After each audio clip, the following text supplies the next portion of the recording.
So we had the Oscars a couple weeks ago, and Zone of Interest won Best International Feature, which I had predicted, and it was the obvious choice because it was the only one of the 5 films nominated that was also nominated for Best Picture. So, go figure. But it's a Holocaust film, and the director, Jonathan Glazer, gave a speech that, while I thought was pretty based, has been a little controversial. So before I get into the controversy, why don't we go ahead and look over the controversy itself. Now, I'm going to skip over the stuff that's just thanking people because, all the speeches are like that. Let's get to the meat. All our choices were made to reflect and confront us in the present. Not to say, look what they did then, rather, look what we do now. Our film shows where dehumanization leads, at its worst. It shaped all of our past and present. Right now, we stand here as men who refute their Jewishness and the Holocaust being hijacked by an occupation which has led to conflict for so many innocent people. Whether the victims of October the 7th in Israel or the ongoing attack on Gaza, all the victims of this dehumanization, how do we resist? Alexandra Bistrin Kolodziejczyk, I don't know if I said that right. Don't crucify me. The girl who glows in the film as she did in life chose to. I dedicate this to her memory and her resistance. Thank you. So, he acknowledged the current genocide that's going on against the Palestinian people in Gaza.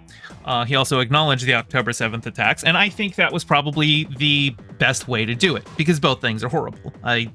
I don't think anybody should be trying to downplay that, murdering over 1,000 civilians is just totally fine. That's a bad thing. Just like September 11th was a bad thing. And it was the response of the governments that was, what was the actual, horrific thing, and not the fault of the people who, the innocent people who were killed in those terrorist attacks, right?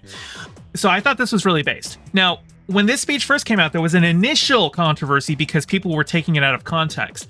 They were quoting him as, "We stand here as men who refute their Jewishness," which is not the end of the sentence. And I will argue that the way he phrased it is a little clunky. I would have reworded this to avoid getting that clip thing, because he's saying they refute their Jewishness and the Holocaust being hijacked by an occupation. So what he is saying is he is refuting the Israeli government using Jewishness and the Holocaust to defend what they're doing to the Palestinians. And, I said based at the time. I still say based. But, people were like, oh, refute his Jewishness. No, that was taken out of context. I think I would have... I don't even know how I'd reword this. But anyway, clunky as it is, I think the sentiment is pretty clear once you see it in full context. But that's not the controversy that... the out of context thing, that's not the actual controversy here. What we've got is over 1,000 Jewish creatives and professionals have now denounced Jonathan Glazer's Zone of Interest Oscars speech in an open letter. Variety, you and I have such a complicated history. I used to point out every time I was reading a Variety article that they are owned by Penske Media, which also owns Dick Clark Productions, which is a member of the AMPTP. Because if you didn't know, last year a lot of my channel coverage was on the strikes, and I had to point out how Variety had a vested interest in making sure that the strikes went well for the studios and not for the actors. It's not directly relevant here, but it has soured my opinion on the veracity of Variety as a reporter. And I'm not just going to be talking about this story as a story in of itself, but I'm going to talk about how Variety itself kind of became the story here with this article. Why don't we go ahead and see what the article says? More than 1,000 Jewish creatives, executives, and Hollywood professionals have signed an open letter denouncing Jonathan Glazer's The Zone of Interest Oscar speech. The list of co-signees provided to Variety Monday morning covers a broad swath of the industry, including actors Deborah Messing, Tova Feldsha, executives Gary Barber, Gail Berman, creators Amy Sherman-Palladino, directors Eli Roth, Rod Lurie, producers Lawrence Bender, Amy Pascal, Hawk Koch, Sherry Lansing, and Representatives UTA's Jake Fenton, Gersh's Jeffrey Greenberg, Attorney Craig Emanuel. About 500 more individuals have added their names to the nearly 500 who signed on when the open letter was first published. The group's statement says, "We refute our Jewishness being hijacked for the purpose of drawing a moral equivalence between a Nazi regime that sought to exterminate a race of people and an Israeli nation that seeks to avert its own extermination."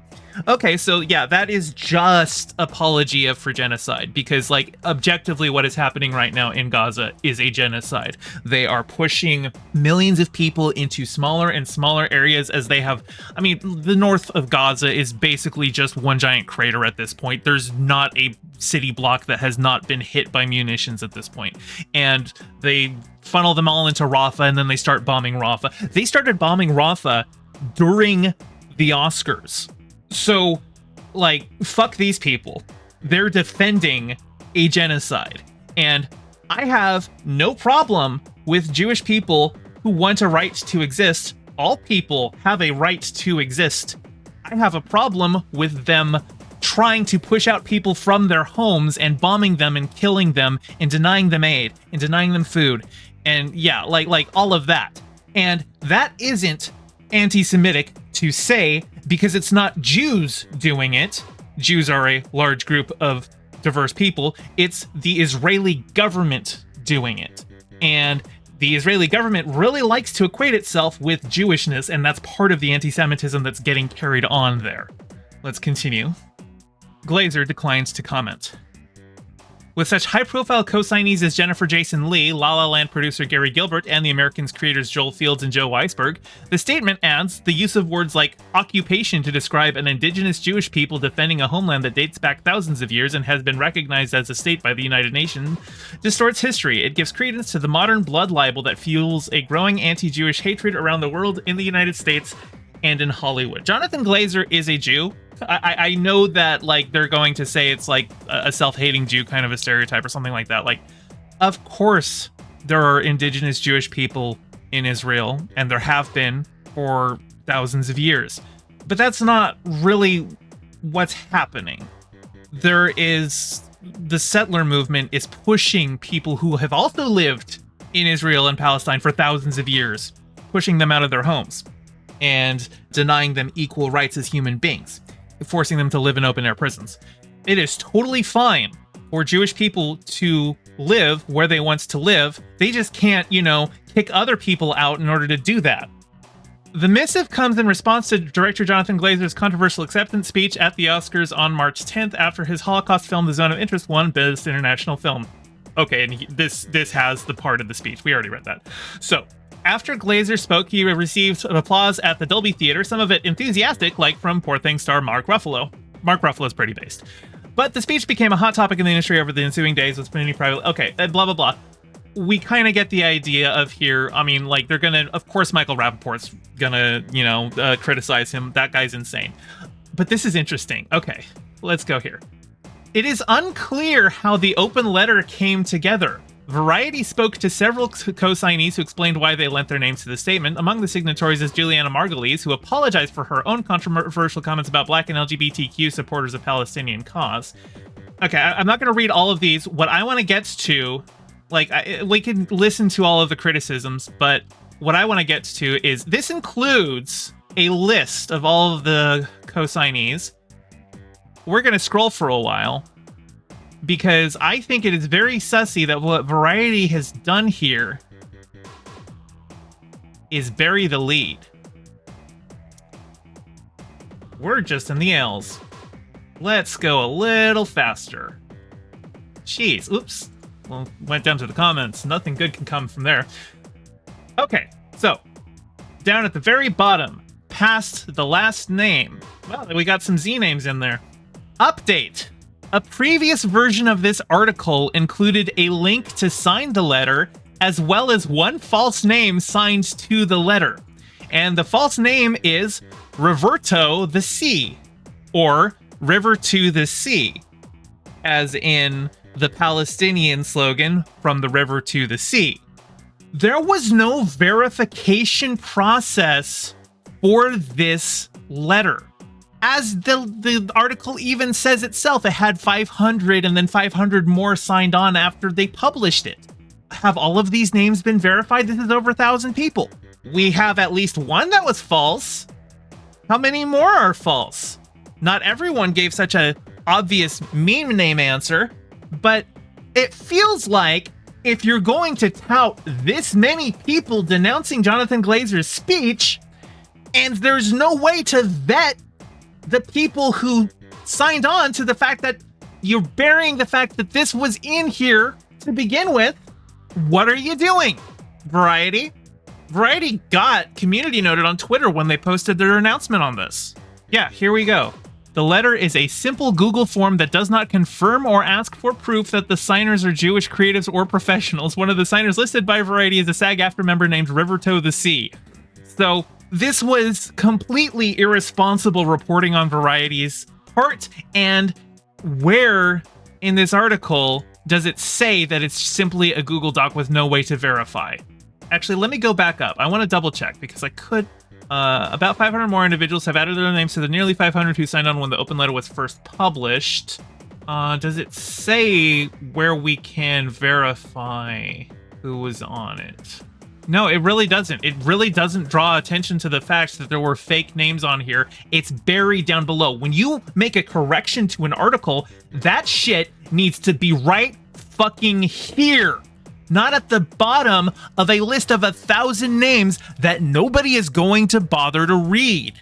What are you doing, Variety? This is journalistic malpractice on Variety's part. This retraction needs to be planted front and center on top of the article. They need to have something in the body of the article that says, there's no way to verify other than by checking manually every single name and checking with those people themselves, whether they themselves actually signed it or if it was just somebody else filling in a Google Doc with their information. This is absurd. My source, I made it the fuck up. Yeah, like literally. Obviously, some of these people are legitimate. Now, it says 500 signed on when the open letter was first published. So does that mean that they had 500 people on board when they initially launched it and then had the Google form in and that's where they got the other 500? That would be the most charitable read here. So like, at least we do know there are some people, like this article does have quotes from a lot of these people. So like I said, yeah, there are a lot of people who are happy to defend the genocide of the Palestinians, and I am glad for them to speak out and show their faces so that I know who not to watch movies of again, you know? But Variety, this is amateur hour. What are you doing?